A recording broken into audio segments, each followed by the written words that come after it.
Entergy is proud to support programming on LPB and greener practices that preserve Louisiana. The goal of our environmental and sustainability initiatives really is to ensure that our kids and future generations can be left with a cleaner planet. Additional support provided by the Fred B. and Ruth B. Ziegler Foundation and the Ziegler Art Museum located in Jennings City Hall. The museum focuses on emerging Louisiana artists and is an historical and cultural center for Southwest Louisiana. And the Foundation for Excellence in Louisiana Public Broadcasting, with support from viewers like you.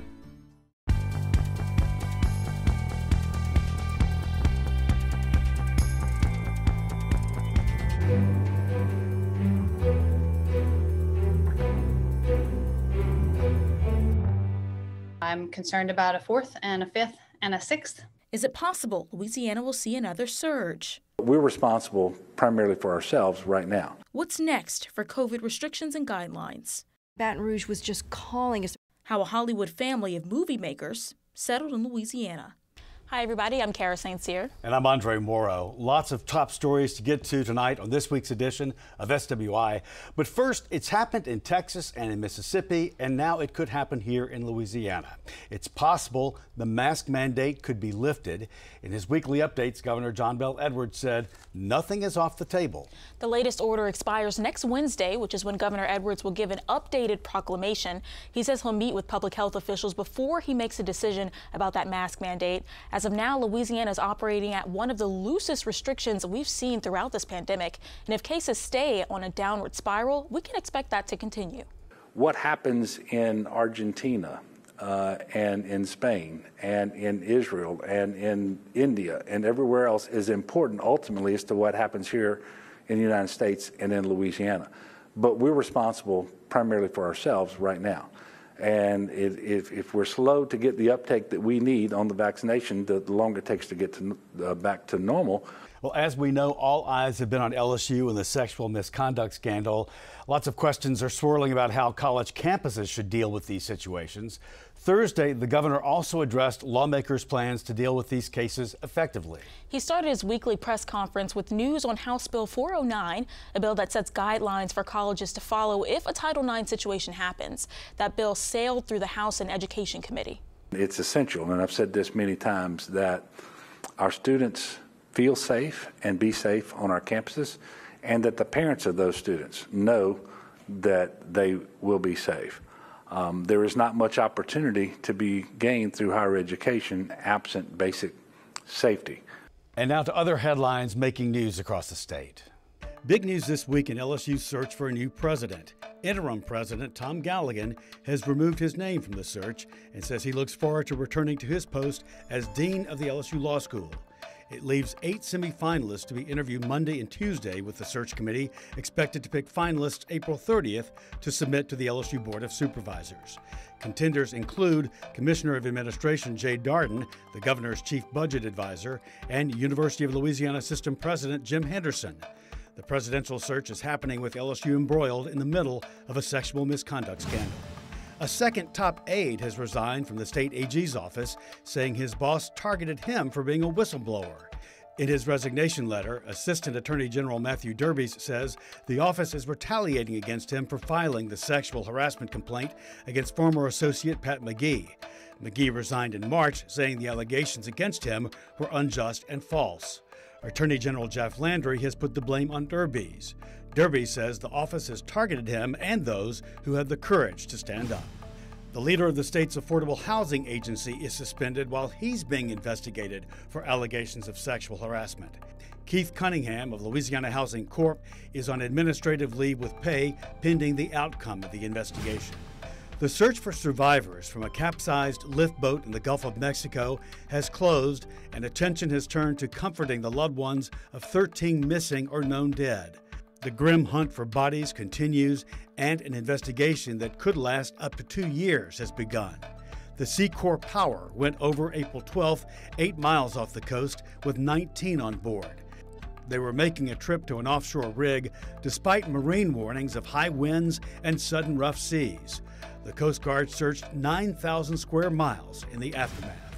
At least 68% of state lawmakers say they've been vaccinated against COVID-19, though top leaders of the House and Senate have refused to reveal whether they've gotten their shots.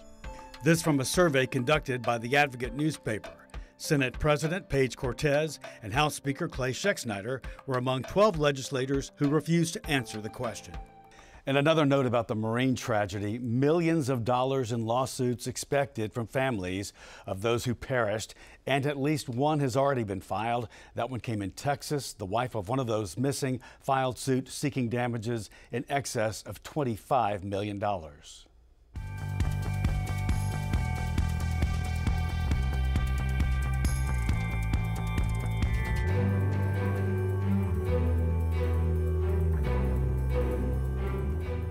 The second week of session is ending in several bills being introduced and sent to the debate floor. Tonight, I'm listing some highlights and stories you may have missed.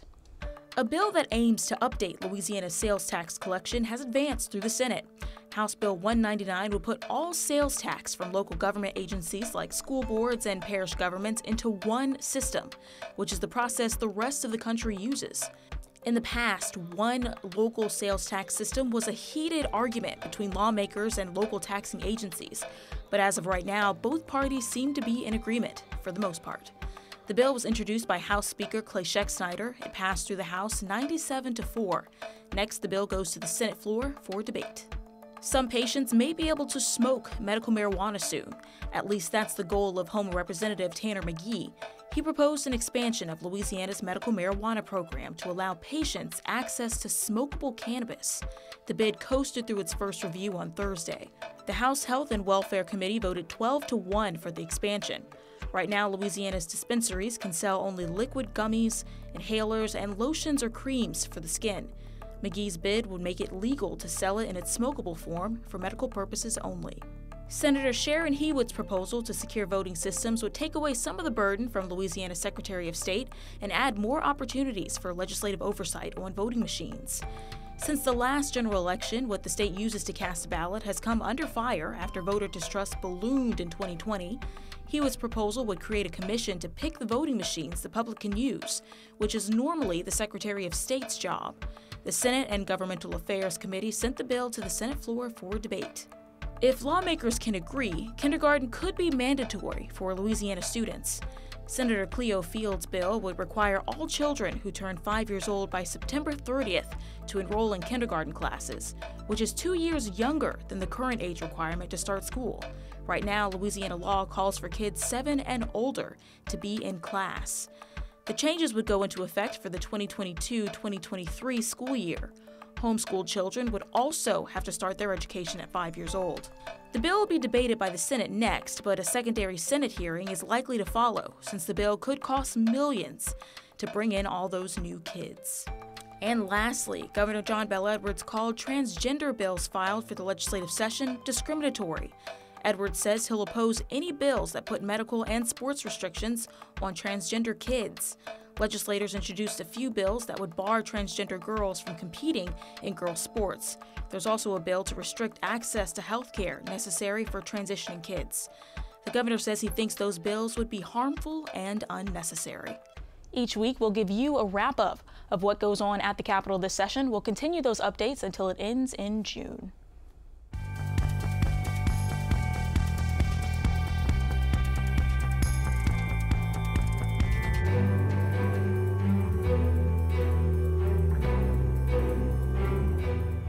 COVID cases in Louisiana have been on a steady decline for weeks now, as medical experts have been pushing for everyone to get vaccinated.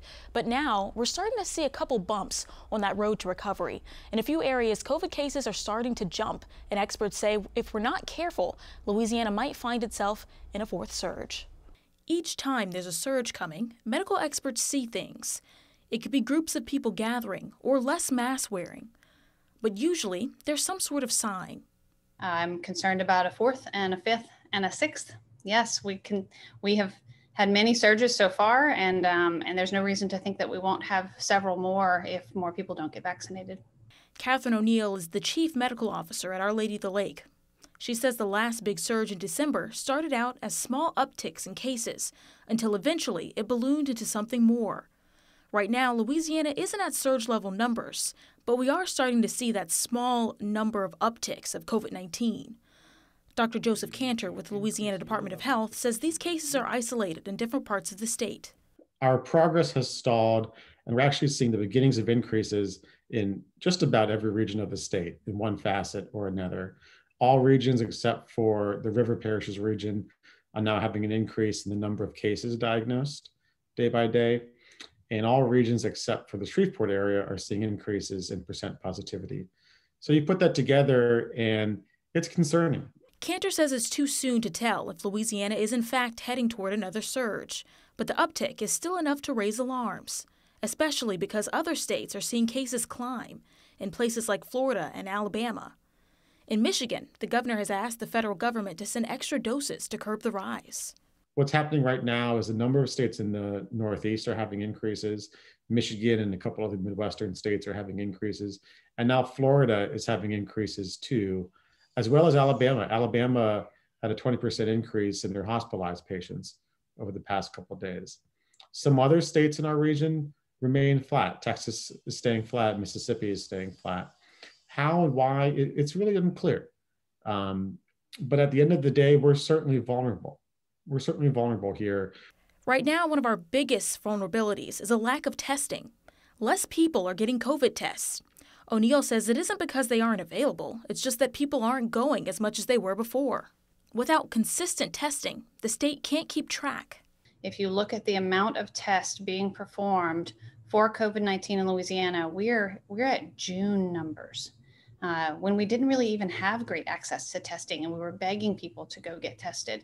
So my concern is that we are seeing increased cases in the community despite our lack of testing. If we were testing more, I'm concerned that we would actually be catching more COVID. We're seeing a slight increase in our hospitalizations over the last week across the state and in Region 2 where I am. And so I do believe, by the time you see hospitalizations rise, that means that the community's rate is increasing. Will that cause a fourth surge? That depends on the community. And how much the community vaccinates.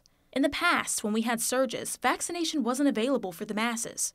Louisiana has about 1.1 million people fully vaccinated. The rest are people that either don't want to or just aren't motivated to. What we're finding more, in order to reach people that might be a little bit less eager to get vaccinated, not resistant, just have questions, just have been taking a wait and see approach. We're finding good results when we do smaller events, targeted events at a church or in partnership with a community group. Smaller events, smaller numbers, but in a setting that makes people feel comfortable. And that might be where we have to put our energies going forward because, up until now, a lot of the people that got vaccinated were very motivated to do so. Now we need to reach people that aren't adamantly against it, just not super motivated, have questions, have concerns, and that might take smaller, more targeted approaches. Until we reach herd immunity, the vaccination process is the only thing that'll keep Louisiana from seeing a fourth surge. It's very normal to have questions. Things are confusing. Everything with COVID has been fast-paced and confusing, so it's very normal. I think we're in the phase now where we just want people to get their questions answered. So that could be reaching out to us and calling the vaccine hotline, or it could be reaching out to a friend who's already gotten vaccinated, or certainly to your healthcare provider. But if you have questions, now is the time really to get those questions answered. In Baton Rouge, a mass vaccination site is open every day, but if you'd like to schedule an appointment or just ask some questions about the vaccine, you can call the COVID hotline at 1-855-453-0774. Earlier this week, I sat down with current and former LSU students to discuss the school's Title IX mishandlings and the impact on students. Our discussion is a topic of this month's Louisiana Public Square, which airs this next Wednesday night, the 28th of April at 7 o'clock. Here's a bit of our conversation. Khalees, a lot of attention's been given to Title IX abuses within the football program and also stories of special treatment given to athletes and coaches. Tell us about your experience. Yeah, just to name it, my experience, I felt invalidated, manipulated, gaslighted, victim blamed, and slut shamed. So I had 2 cases with Drake Davis for domestic violence and Darius Geis for sexual assault, and they both happened in the fall of 2016. Sometimes you go into this state where you just lay there and you can't move. You go into this, you're in your body. And so for the entire semester, I endured just over and over. A lot of the barriers we've seen are probably the most common one, I would say, is, like Elizabeth mentioned, not being able to get out of classes with the person who abused you. That's been something that's been an issue, I mean, for as long as I've known or been, doing things with Title IX at LSU.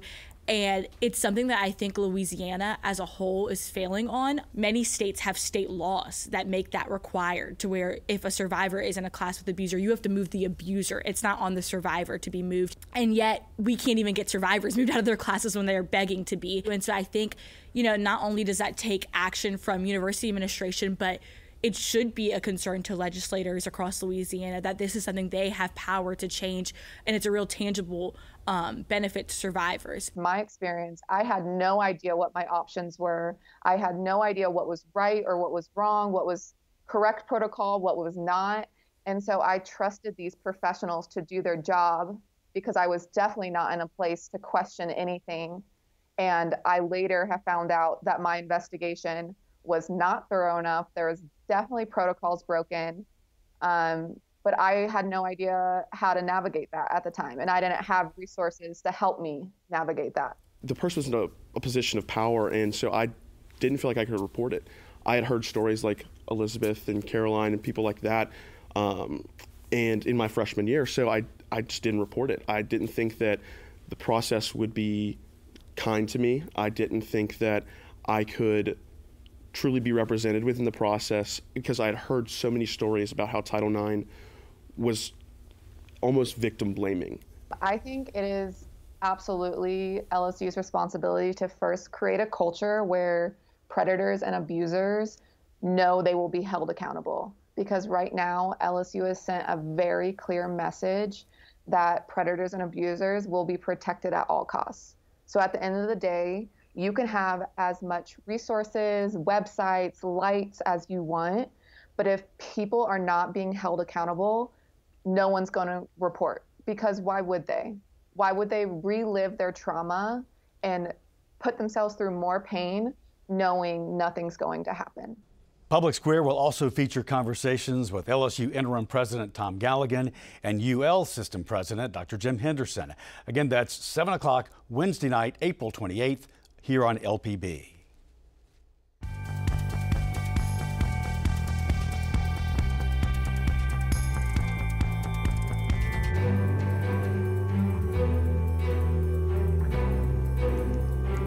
Well, Sunday's Oscars telecast will highlight the number of independent films being made, ones that never went to the big theater.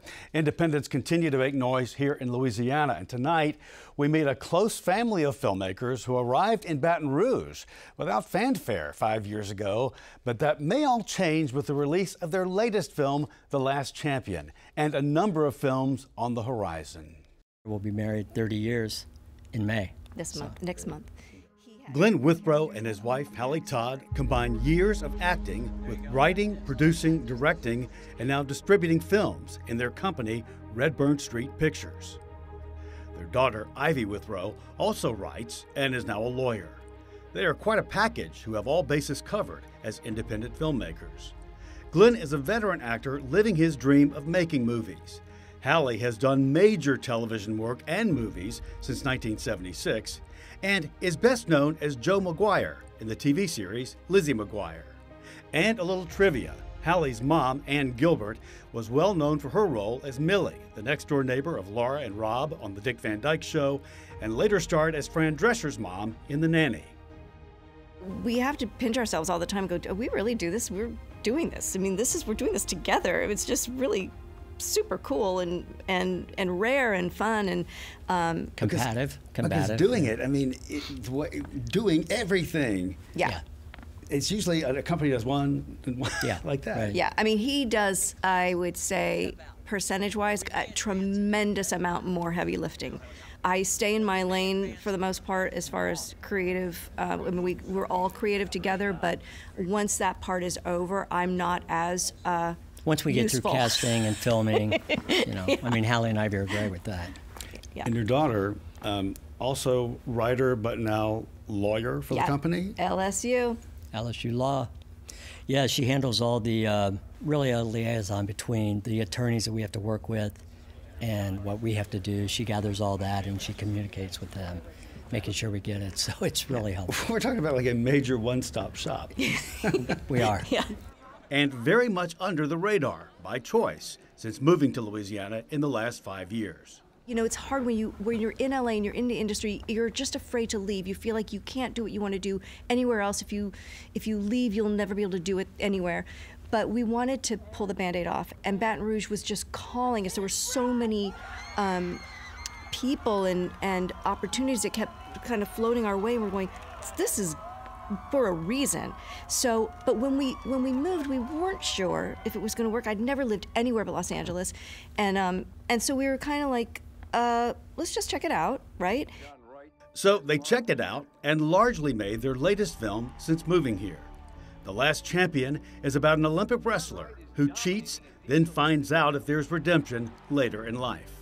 The film is basically every one of us at some point in our lives has done something that we wish we had not. And it's how you manage regret and shame, and do you let it eat away at you and just kind of ruin you? Or is there a possibility of getting healed? Use it. I want you guys to know that I'm proud of you and the hard work that you put in. Life's weird, huh? It can be a tough opponent. Sometimes they'll beat you down. But letting it break you, that's a choice, Mike. They've done all of this in a time that has had the year-plus interruptions and changes brought on because of COVID, as theaters went dark. But what that created for independent filmmakers was an environment with your own type of distribution or going with an aggregator that will get your film out. We went with one that got us to, so you had to change it, right? I mean, we were ready to go right into theaters for it, you know, with about a $5 million marketing plan to go into the theaters. And COVID changed that. COVID changed it. We had to really, you know, do a turn and figure out, well, how do we get it on to these different channels like Amazon and iTunes and Vudu, and how do you do that? So we researched it, we found some aggregators, and we said, oh, you guys do that, and you know, the film has to be accepted by iTunes or Amazon, and it was. And it's been fantastic. It's been great for the investor. You've had several films you've done, and you have several in the pipeline, Yeah. which I want to mention a little bit about, but maybe not say the names of them I know, yet. not yet. But these are movies that would be, whereas The Last Champion was not shot per se here, so you won't recognize Louisiana scenery. But you'll recognize the Louisiana musicians, for sure. Absolutely. Yeah. And what is that? We have David Torrance, who is one of the conductors for the Baton Rouge Symphony. He was a conductor on the film, and he brought musicians from Baton Rouge and New Orleans. And 60 musicians, I think. To do the score. It was beautiful. We recorded it down at Esplanade Studios down in New Orleans. It was like, I think it was one of the most incredible days of my life listening to that music be by Kaz Boyle. Casimir Boyle, our composer. We're really proud of the soundtrack of this movie, the score. It's gorgeous. 1, 2, 3, Panthers!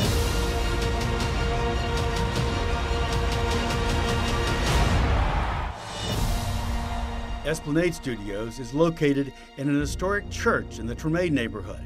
It opened its doors in 2013 as the largest recording studio in the state. And their upcoming projects will use Celtic studios and those in New Orleans, plus be shot on location in Baton Rouge and in New Orleans. The Last Champion, starring Cole Hauser, is available on iTunes, Amazon Prime Video, Vudu, and more. Shrimp season is upon us, and here in South Louisiana, fishermen always start the season up with something special. Yeah, a blessing of the fleet. It's a centuries-old Catholic tradition. The priest holds a mass and then blesses a parade of boats for a safe and bountiful season. Thy kingdom come, thy will be done on earth as it is in heaven. Give us today our daily bread, and forgive us our trespasses, as we forgive those who trespass against us. We're here in Chauvin, Louisiana at the Blessing of the Fleet. This is where we bless all of the trawl boats as they open up the shrimping season. They're blessing the boats today because trolling season or shrimping season is about to open. So the priest at the church up the bayou blesses all the boats and wishes them, a good season. When I was growing up, there was just a lot more boats. So maybe 75 to 100 shrimp boats that were really decorated. This is a great example of just really taking the time to really celebrate the opening of shrimp season. It's just a lot smaller celebration now. In the 80s, we lost most of our shrimpers because of the flood of foreign imports and shrimp prices, falling out. It's hard to keep these things intact when the fishing fleet is dwindling away. And then people are also tired and they've had such a rough year, and we went through another hurricane. And so it's to motivate to even celebrate, to get out here is probably pretty difficult.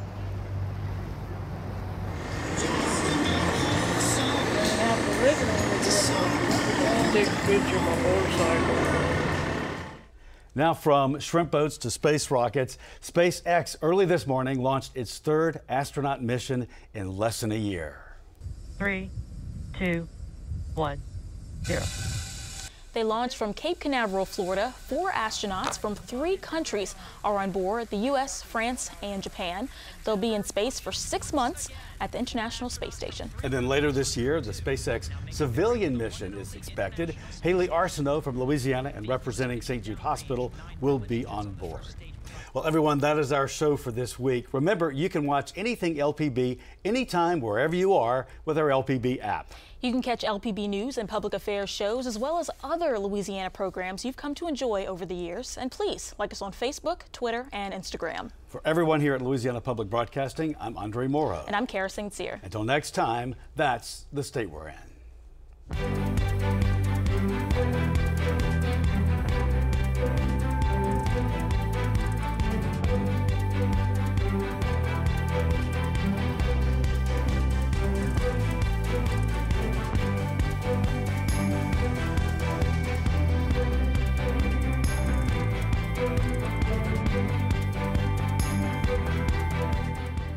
Entergy is proud to support programming on LPB and greener practices that preserve Louisiana.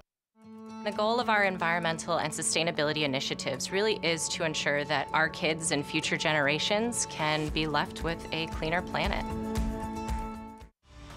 Additional support provided by the Fred B. and Ruth B. Ziegler Foundation and the Ziegler Art Museum located in Jennings City Hall. The museum focuses on emerging Louisiana artists and is an historical and cultural center for Southwest Louisiana. And the Foundation for Excellence in Louisiana Public Broadcasting, with support from viewers like you.